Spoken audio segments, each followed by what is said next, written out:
নমস্কাৰ মই নয়নময় ডেকা তোমালোকক আমাৰ ইউটিউব চেনেললৈ স্বাগতম জনাইছো প্ৰথমতে মই তোমালোকক আজি পঞ্চম শ্ৰেণীৰ গণিতৰ 4 নম্বৰ যেটো লেসন 4 নম্বৰ পাঠটি মই তোমালোকক শিকাম বুলি ভাবিছো আজি আমাৰ 4 নম্বৰ পাঠটোত আছে পঞ্চম শ্ৰেণীৰ 4 নম্বৰ পাঠত আছে আমাৰ উৎপাদক আৰু গণিতক তো তোমালোকে ভিডিওটো চাই থাকা আৰু নিশ্চয়কৈ তোমালোকে বুজি পাবা আৰু বুজিবলৈ চেষ্টা কৰা মই তোমালোকক যিমান পাৰো সিমান সহজভাৱে বুজাই দিবলৈ যত্ন কৰিছো তো বলা আমি ভিডিওটো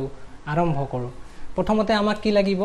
আমি প্ৰথমতে কি শিকিম উৎপাদকৰ কথা শিকিম আৰু উৎপাদকত আমাক প্ৰথমতে লাগিব কিমানটা মাৰ্বল লাগিব আমি প্ৰথমতে আমি 12টা মাৰ্বল লৈছো আমাক মাৰ্বল লাগিব আমি 12টা মাৰ্বল লৈছো এটা দুটা তিনটা চাৰিটা পাঁচটা ছয়টা সাতটা আঠটা নটা 10টা 11টা 12টা মাৰ্বল আমি লৈছো এই 12টা মাৰ্বল থৈ লৈছো তোমালোকৰ মাজত মই ভগাই দিব লাগে থৈ লৈছো মই 12 জন লৰাক 12টা মাৰ্বল ভগাই দিব লাগে কেইটা কৈ ভগাই দিব পাৰিম নিশ্চয়কৈ তোমালোকে বুজি পাবা যে 12টা মাৰ্বল আমি 12 জনক দিব লাগিলে এজনক এটা কৈ দিব পাৰিম এটো চাই লোৱা এজনক এটা কৈ আমি দিলে এজনক এটা দুটা তিনটা চাৰিটা পাঁচটা ছয়টা সাতটা আঠটা নটা 10টা 11টা 12টা আমি এটা কৈ কেইজনক দিব পাৰিম 12 জন লৰাক ভগাই দিব পাৰিম এতিয়া সেই একেখিনি মাৰ্বল 12টা মাৰ্বল যদি আমি দুটা কৈ দিব লাগে তেতিয়ালে কেইজনক দিব পাৰিম মই প্ৰথমতে এজনক দুটা দিলো আৰু এজনক দুটা দিলো আৰু এজনক দুটা দিলো আৰু এজনক দুটা দিলো আৰু এজনক দুটা দিলো আৰু এজনক দুটা দিলো কেইজনক দিব পাইলো একজন দুইজন তিনিজন চাৰিজন পাঁচজন ছয়জন দুটা কৈ কেইজনক দিব পাৰিম ছয়জনক দিব পাৰিম এতিয়া যদি আমি একেখিনি মাৰ্বলে তিনিটা কৈ দিব লাগে তেতিয়ালে কেইটা কৈ দিব কেইজনক দিব পাৰিম এজন দুজন তিনিজন চাৰিজন তাৰ মানে তিনিটা কৈ কেইজনক চাৰিজনক ঠিক তেনেকৈ চাৰিটা কৈ দিব লাগিলে কেইজনক দিব পাৰিম এজন দুজন তিনিজন চাৰিজনক দিব পাৰিম হয়নে নেক্সট আমি যদি পাঁচটা কৈ ভাগ কৰিবলৈ যাও পাঁচটা কৈ আমি মাৰ্বল ভাগ কৰিব নোৱাৰি কাৰণ 12টা মাৰ্বল আমি যদি পাঁচটা কৈ দিব লাগে পাঁচটা কৈ দিব লাগে তেতিয়ালে পাঁচটা কৈ দিলে আমি কেইজনক দিব পাৰিম 1 2 3 4 5 আৰু 1 2 3 4 5 পাঁচটা কৈ দিলে আমি পাছে পাছে কেইটা গল 10টা আৰু হাতত আমাৰ কেইটা ৰৈ যাব দুটা মাৰ্বল ৰৈ যাব সেই কাৰণে আমি কি কৰিম পাঁচটা কৈ ভাগ কৰিব নোৱাৰিম এতিয়া যদি আমি একেখিনি মাৰ্বলে ছয়টা কৈ ভাগ কৰিবলৈ যাওঁ ছয়টা কৈ ভাগ কৰিবলৈ গলে কেইজনক দিব পাৰিম এজন দুজন ছয়টা কৈ কেইজনক দিব পাৰিম দুজনক দিব পাৰিম বুজি পাইছা নিশ্চয় এতিয়া আমি যদি সাতটা কৈ ভাগ কৰিবলৈ যাওঁ হাতে হাতে কিমান হয় আমাৰ 14টা কিন্তু আমাৰ হাতত 14টা মাৰ্বল যেহেতু নাই আমি সাতটা কৈ ভাগ কৰিব নোৱাৰিম গতিকে আমি সম্ভৱ এনে ধৰণে আমি ভাগ কৰিব পাৰিম কি ধৰণে ভাগ কৰিব পাৰিম এটা কৈ 12 জনক দিব পাৰিম দুটা কৈ 6 জনক তিনিটা কৈ 4 জনক চাৰিটা কৈ 3 জনক আৰু ছটা কৈ দুজনক দিব পাৰিম এতিয়া আমি সেই কথাখিনি যদি এনেকৈ লিখো এটা কৈ 12 জনক 12 গুণ কিমান হ'ব 12 দুটা কৈ 6 জনক 2 6 গুণ কিমান 12 তিনিটা কৈ 4 জনক 3 4 গুণ কিমান 12 চাৰিটা কৈ 3 জনক 4 3 গুণ কিমান 12 ছটা কৈ 2 জনক 6 2 গুণ কিমান 12 এতিয়া আমি কি সংখ্যা পূৰণ কৰি 12 পালো একৰ লগত 12 পূৰণ কৰি 12 পালো 2 লগত 6 পূৰণ কৰি পালো 3 লগত 4 পূৰণ কৰি পালো 4 লগত 3 পূৰণ কৰি পালো 6 লগত 2 পূৰণ কৰি পালো তাৰ মানে আমি 12 টো কি সংখ্যাৰ পূৰণফল হিচাপে লিখিব পাৰো সেই সংখ্যা কিটা আমি যদি লিখি চাও ইয়াতে কি পাম 1 2 3 4 আমাৰ 6 আৰু 12 তাৰ পিছত একেখিনি সংখ্যা পুনৰবাৰ লিখা গৈছে গতিকে আমাৰ উৎপাদক কি থাকিব 1 2 3 4 6 আৰু 12 তাৰ মানে এই যিকিটা সংখ্যা 1 2 3 4 6 আৰু 12 এই যিকিটা সংখ্যাৰ পূৰণফল হিচাপে আমি মূল সংখ্যাটো পাব পাৰো মানে মূল সংখ্যাটো আমাৰ কিমান আছিল 12 তাৰ মানে এই সংখ্যা কিটাৰ পূৰণফল হিচাপে আমি 12 টোক লিখিব পাৰো সেই কাৰণে এই সংখ্যা কিটাক 12 টোৰ আমি কি বুলি কম উৎপাদক বুলি কম তোমালোকে উৎপাদক কি নিশ্চয় বুজি পাইছা উৎপাদক হৈছে সেইবিলাক সংখ্যা যিবিলাক সংখ্যা আমি মূল সংখ্যাটো পাবৰ বাবে পূৰণফল হিচাপে লিখিব পাৰো মানে যিবিলাক সংখ্যা পূৰণ কৰি আমি মূল সংখ্যাটো পাম সেই সংখ্যাবিলাকে হৈছে সেই মূল সংখ্যাটোৰ উৎপাদক যেনেকৈ 12 টক আমি কি পূৰণ কৰিলে পাম একৰ লগত 12 পূৰণ কৰিলে পাম 2 লগত 6 পূৰণ কৰিলে পাম 3 লগত 4 পূৰণ কৰিলে পাম এই সংখ্যাবিলাক হৈছে 12ৰ উৎপাদক হৈছে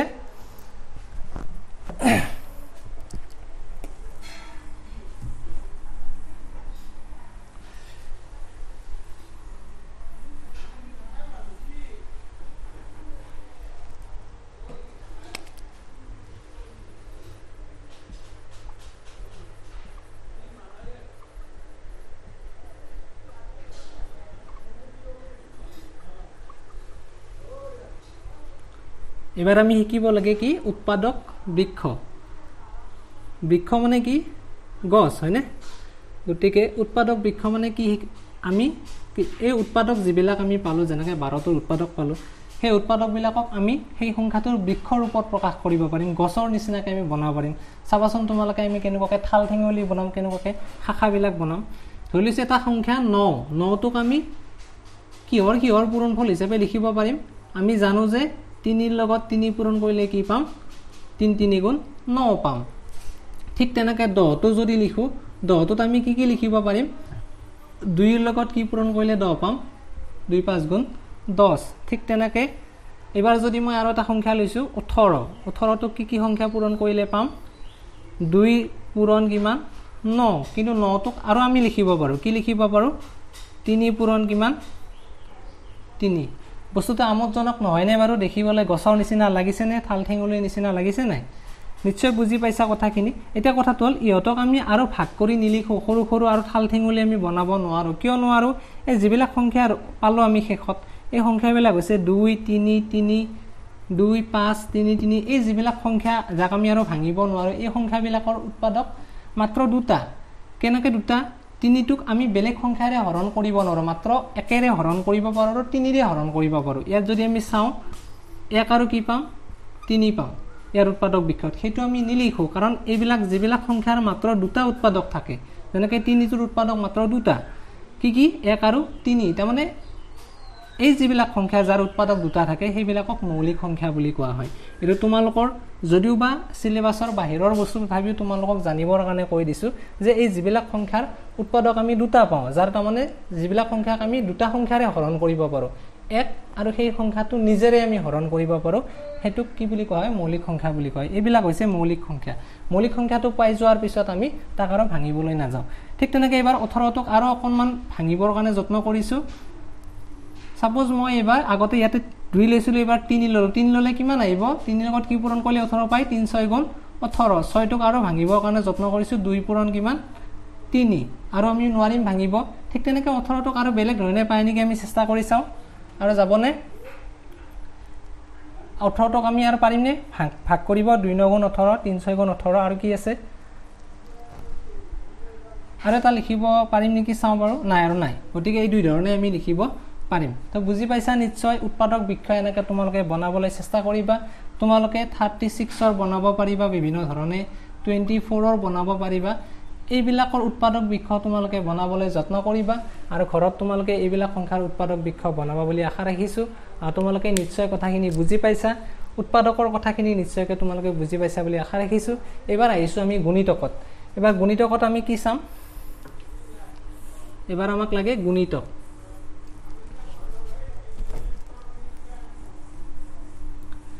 উৎপাদকৰ কথা নিশ্চয় বুজি পালা এতিয়া আমি কি চাম গুণিতক এতিয়া চাবা সাপোজ মই এটা বস্তু লিখি লৈছো তোমালোকৰ সুবিধাৰ কাৰণে এতে মই 1 2 3 4 5 6 7 8 9 10 11 12 12 লৈকে লিখিছো মই আৰু তলত আৰু এটা লিখিছো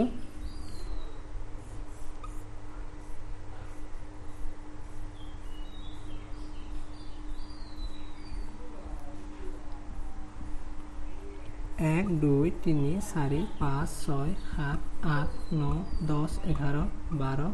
13 14 15 মই এনেকৈ লিখি লৈছো এটা সাপোজ তোমালোকৰ কোনোবা এজনক এনেকৈ কোৱা হ'ল যে তোমালোকে ইয়াত জপিয়াই যাব লাগে ধৰি লৈছো মাটিত তোমালোকে এনেকৈ ঘৰ বনাই লৈছা তাত তুমি জপিয়াই যাব লাগে এখন ভৰিৰে খেলি যাব লাগে তোমাক কোৱা হৈছে যে তুমি এঘৰ এৰি জপিয়াব লাগিব তুমি প্ৰথমতে ক'ত জপিয়ালা ইয়াৰ পৰা 2ত জপিয়ালা এবাৰ নেক্সট ক'ত জপিয়াব লাগিব তুমি এঘৰ এৰিব লাগিব 3টো নেক্সট তুমি 4ত জপিয়ালা নেক্সট তুমি এঘৰ এৰিব লাগিব 5ত জপিয়ালা নেক্সট 8ত জপিয়ালা নেক্সট 10ত জপিয়ালা নেক্সট 12ত জপিয়ালা হয়নে এবাৰ ধৰি লৈছো অইন এজনক তোমালোকৰ কাৰোবাক কোৱা হ'ল যে তোমালোকে 3 ঘৰ পাৰ হৈ যাব লাগিব 3 তাৰ পিছত আৰু 3 মাজত 2 ঘৰ এৰি 3 নেক্সট 9 নেক্সট 12 নেক্সট 15 এতিয়া যদি আমি চাওঁ যে প্ৰথমতে যিজনীয়ে জপিয়াইছিলা প্ৰথমতে যিজনী জপিছিলা ক'ত আৰম্ভ কৰিছিলা 2 এতিয়া 2 ৰ পিছত কিমান 4 তাৰ পিছত কিমান 6 তাৰ পিছত 8 তাৰ পিছত 10 তাৰ পিছত 12 এনেকৈ গৈ থাকিব নেক্সট টু 14 16 এনেকৈ গৈ থাকিব ইয়াত যদি চাওঁ সেকেন্ডটোত কি পাম 3 6 9 12 15 তিনি তিনিকে গ'লে নেক্সটটো কিমান হ'ব আমাৰ 15 পিছত 18 এনেকৈ গৈ থাকিব এতিয়া চোৱা ইয়াত আৰম্ভণিৰ সংখ্যাটো কিমান আছে 2 ইয়াতে আৰম্ভণিৰ সংখ্যাটো কিমান আছে 3 এই যেটো 2 এই 2টোৰ পিছত এই সংখ্যাবিলাক পাইছো নহয় 2 2 কে আমি গৈ আছো ইয়াত 3 3 কে গৈ আছো এই গোটেই সংখ্যাবিলাক 4 6 8 10 12 যিমান সংখ্যা আছে এই গোটেই সংখ্যাবিলাক হৈছে 2টোৰ গুণিতক ঠিক তেনেকৈ এই 3 6 9 12 15 18 যিমান আছে এইখিনি হৈছে কাৰ গুণিতক 3ৰ গুণিতক মানে এইবিলাক হৈছে 3ৰ গুণিতক মানে গুণিতক মানে সেইবিলাক সংখ্যা যিবিলাক সংখ্যা আমি পূৰণফল হিচাপে পাওঁ যেনেকৈ 2টোৰ পূৰণফল হিচাপে 4 পাম 2টোৰ পূৰণফল 6 পাম 2টোৰ পূৰণফলত আমি 8 পাম যেনেকৈ নেওতাখন যদি তোমালোকে 2 নেওতাখন মাতা 2 1 গুণ 2 2 2 গুণ 4 2 3 গুণ 6 2 4 গুণ 8 2 5 গুণ 10 2 6 গুণ 12 2 7 গুণ 14 2 8 গুণ 16 2 9 গুণ 18 তেনেকৈ গৈ থাকিব ঠিক তেনেকৈ 3ৰ ভাগটো মাতিলে 3 1 গুণ 3 3 2 গুণ 6 3 3 গুণ তেনেকৈ গৈ থাকিব গতিকে এই যিবিলাক সংখ্যা এই সংখ্যাবিলাকে হৈছে 3ৰ গুণিতক এই সংখ্যাবিলাক হৈছে কাৰ গুণিতক 2ৰ গুণিতক ঠিক তেনেকৈ যদি আমি 4ৰ গুণিতক উলিয়াবলৈ যাওঁ তেতিয়াহ'লে 4ৰ গুণিতক কি হ'ব 4 আৰু 4 গ'লে কিমান হ'ব 8 আৰু 4 গ'লে কিমান হ'ব 12 আৰু 4 গ'লে কিমান হ'ব 16 আৰু 4 গ'লে কিমান হ'ব 20 এইবিলাক হৈছে 4ৰ গুণিতক ঠিক তেনেকৈ আমি 5ৰ গুণিতক যদি চাওঁ তেতিয়াহ'লে প্ৰথমটো 5 তাৰ পিছত 5ৰ পিছত আৰু 5টা গ'লে কিমান হ'ব 5 2 গুণ 10 5 3 গুণ 15 5 4 গুণ 20 5 5 গুণ 25 এই সংখ্যাবিলাক হৈছে 5ৰ গুণিতক গতিকে তোমালোকে গুণিতক উলিয়াব পাৰিবা বুলি আশা ৰাখিছোঁ উৎপাদক তোমালোকে বুজি পালা মই বুজাই দিলোঁ এইবাৰ তোমালোকক মই গুণিতকৰ কথা ক'লোঁ গুণিতক নিশ্চয় বুজি পাইছা কথাখিনি বুজি পাইছা বুলি আশা ৰাখিছোঁ যে তোমালোকৰ কিতাপখনত ধুনীয়াকৈ এইবিলাক প্ৰেক্টিছ কৰিবলৈ দিয়া আছে ইয়াতে তোমালোকক উৎপাদক বৃক্ষ বনাবলৈ দিয়া আছে তাৰপিছত গুণিতকৰ কথাখিনি দিয়া আছে ইয়াতে তোমালোকৰ ইয়াত প্ৰশ্নসমূহত চোৱা ইয়াতে তোমালোকক ৰং কৰিবলৈ দিছে এই তালিকাখনত ৰং কৰিবলৈ দিছে যে প্ৰথমতে আমাক 1 নম্বৰটো দিছে নিশ্চয় দেখা পাইছা তোমালোকৰ পেজ নম্বৰ 53 আছে এইখিনি 4ৰ গুণিতকবোৰ আমাক ৰং কৰিব দিছে এতে 4ৰ প্ৰথমটো আমাক সেউজীয়া ৰং কৰিব দিছে আমি 4টোত সেউজীয়া ৰং কৰি দিম 4 পিছত নেক্সট 8ত কৰিম তাৰ পিছত আমি 12ত কৰি দিম তাৰ পিছত আমি 16ত কৰি দিম 4 4 কে আমি গৈ থাকিম এবাৰ 6ৰ গুণিতকবিলাকত ৰঙা ৰং কৰিব দিছে তুমি 6 6 কে গৈ থাকিব লাগিব 10ৰ গুণিতকবিলাকত প্ৰথমটো 10 হালধীয়া ৰং কৰিব দিছে 10ৰ পিছত 20 20ৰ পাছত 30 তেনেকৈ তোমালোকে এইখন ঘৰত ধুনীয়াকৈ কৰিবা এতিয়া আহিছোঁ আমি সাধাৰণ গুণিতক কি ইয়াতে মই দেখুৱাই দিছোঁ সাধাৰণ মানে দুটাৰ মাজত মিল থকা সাধাৰণ গুণিতক ইয়াতে যদি আমি প্ৰথম দুটাত যদি চাওঁ 2ৰ আৰু 3ৰ গুণিতকত যদি চাওঁ তেতিয়াহ'লে তলত যেটো মই লিখা আছিল ইয়াতে যেটো মিল আছে এটা 2ৰ গুণিতক আৰু 3ৰ গুণিতকত কি মিল আছে আমি চাওঁ এটা মিল থকা সংখ্যা বিচাৰি গ'লে প্ৰথমটো সংখ্যা হৈছে 6 ইয়াতেও 6 আছে ইয়াতেও 6 আছে হল নেক্সট মিল আছে 12 এটো 12 বুজি পাইছা প্ৰথমটো হল 6 2টো আৰু 3টোত মিল আছে তাৰ পিছত 12 তেতিয়ালে 2 আৰু 3ৰ সাধাৰণ গুণিতক কি হ'ব 2 আৰু 3ৰ সাধাৰণ গুণিতক কি হ'ব আমাৰ প্ৰথমটো 6 তাৰ পিছত 12 তাৰ পিছত আমি ইয়াতে দুটা লিখিব তোমাক যদি দুটা লিখিব দিয়ে আমি দুটা লিখিব পাৰিম তাৰ পিছৰটো আমাৰ 18 হ'ব আমি যদি এনেকৈ বনাই চাওঁ তেতিয়ালে তোমালোকে পাই যাবা কিন্তু তোমালোকক দুটা উলিয়ালে হ'ব যে 2 আৰু 3ৰ সাধাৰণ গুণিতক মানে কি 2ৰ গুণিতকবিলাক আমি লিখি লম 3ৰ গুণিতকবিলাক আমি লিখি লম লিখিলে তাৰ দুটাৰে যেটো মিল আছে দুটাতে যেটো একে একে আহিছে একে আহাবিলাক হ'ব সাধাৰণ গুণিতক 2 আৰু 3ৰ সাধাৰণ গুণিতক হ'ব 6 12 18 এইবিলাক আদি হ'ব তো বুজি পাইছা তোমালোকে এতিয়া তোমালোকৰ ইয়াতে যদি চাবলৈ যাওঁ আটাইতকৈ ডাঙৰ গুণিতক কোনটো আটাইতকৈ সৰু গুণিতক কোনটো কিন্তু তুমি এটা কথা মন কৰিবা এনেকৈ গুণিতক গৈ থাকিলে কোনো এটা সংখ্যাৰ গুণিতক অসংখ্য থাকে আমাৰ সংখ্যা বহুত আছে হাজাৰ কৰৰৰ ওপৰলৈকে আমি যাব পাৰিম মিলিয়ন ট্ৰিলিয়নলৈকে যাব পাৰিম কিন্তু আমাৰ কথাটো হৈছে যে আমি ইমান সংখ্যা যেহেতু বৰ্ডখনত আমি লিখি শেষ কৰিব নোৱাৰো কিন্তু এটা কথা মন কৰিবা আটাইতকৈ সৰু গুণিতকটো আমি উলিয়াব পাৰিম 2 ৰ আটাইতকৈ সৰু গুণিতক 2 হ'ব কিন্তু আটাইতকৈ ডাঙৰ গুণিতক কোনটো হ'ব সেইটো আমি লিখিব নোৱাৰিম কাৰণ আটাইতকৈ ডাঙৰ গুণিতকটো সীমা নাই আমাৰ অসীমলৈকে যাব আমি অসংখ্য সংখ্যা লিখিব গুণিতকৰ কোনো সীমা নাই অসংখ্য আমি গুণিতক লিখিব পাৰো 2 ৰ গুণিতক অসংখ্য আছে 3 ৰ গুণিতক অসংখ্য আছে কাৰণ ইয়াৰ পিছত আমি সংখ্যাবিলাক যদি লিখিবলৈ গৈ থাকো আমি শেষ কৰিব নোৱাৰিম বৰ্ডখন লিখি শেষ কৰিলেও আমি সংখ্যা শেষ কৰিব নোৱাৰিম যেটো আমাৰ সংখ্যা অসংখ্য সংখ্যা আছে তো বুজি পাইছা নিশ্চয় এইখিনি হৈছে কথা তোমালোকৰ কিতাপত ধুনিয়াকৈ দিয়া আছে এইখিনি কথা তোমালোকক বুজাই দিবলৈ শিক্ষাগুৰুসকলক কৈছে মই সেইখিনি তোমালোকক বুজাই দিছো তোমালোকৰ কিতাপৰ শেষত দিয়া আছে জানি থবৰ কাৰণে দিয়া আছে ইয়াতে দিয়া আছে এটা সংখ্যাক যিবোৰ সংখ্যাৰ পূৰণফল হিচাপে প্ৰকাশ কৰিব পাৰি সেইবোৰ হল সংখ্যাটোৰ উৎপাদক কথাখিনি মই তোমালোকক বুজাই দিছো যে কোনো এটা সংখ্যাক যদি যিবিলাক সংখ্যাৰ পূৰণফল হিচাপে লিখিব পাৰো যেনেকৈ আমি 12ৰ উদাহৰণ লৈছিলো 12ক আমি 1 2 3 4 তাৰ পিছত 6 আৰু 12ৰ গুণফল হিচাপে লিখিব পাৰো সেইবিলাক সংখ্যাৰ পূৰণফল হিচাপে 12ক লিখিব পাৰো সেই সংখ্যাবিলাকক আমি উৎপাদক বুলি কম উৎপাদকৰ আন এটা নাম হৈছে গুণনীয়ক এটো মনত ৰাখিবা উৎপাদকক আৰু এটা কি নামেৰে জনা যায় গুণনীয়ক বুলি জনা যায় সকলো সংখ্যাৰে এটা উৎপাদক থাকে সেইটো হৈছে 1 আৰু যেনেকৈ মৌলিক সংখ্যাৰ কথা যে কৈছিলো মই সকলো সংখ্যাক আমি একেৰে হৰণ কৰিব পাৰো বা একৰ পূৰণফল হিচাপে লিখিব পাৰো সেই কাৰণে সকলো সংখ্যাৰ উৎপাদক এটা কমন উৎপাদক থাকিব সেইটো হৈছে সাধাৰণ উৎপাদক 1 থাকিব প্ৰতিটো সংখ্যাই নিজে নিজৰ উৎপাদক এতে প্ৰত্যেকটো সংখ্যাই নিজে নিজৰ উৎপাদক হয় মই তোমালোকক যেতিয়া উৎপাদকৰ কথা বুজাইছিলো তেতিয়া তোমালোকক কৈছিলো যে যেনেকৈ 3টোৰ কথা কৈছিলো বা 5টোৰ কথা কৈছিলো তাতে 3ৰ উৎপাদক 3টো হয় 3ৰ উৎপাদক 1 আৰু 3টো থাকিবই বেলেগ সংখ্যা দি যদি হৰণ যায় নিজৰ সংখ্যাটোৰ বাদে বেলেগ সংখ্যা দি যদি হৰণ যায় তেতিয়ালে সেইটো তাৰ উৎপাদক হ'ব কিন্তু মূল সংখ্যাটো তাৰ নিজৰ উৎপাদক হয় যেনেকৈ ইয়াতে 5টোৰ উৎপাদক কি থাকিব 5 আৰু 1 থাকিব হৈছে তাৰ উপৰি বেলেগ সংখ্যা দি যদি হৰণ যায় তেতিয়ালে সেইটো তাৰ উৎপাদক হ'ব বা উৎপাদক হ'ব এটা সংখ্যাৰ অসংখ্য গুণিতক থাকে এটা সংখ্যাৰ কি থাকে অসংখ্য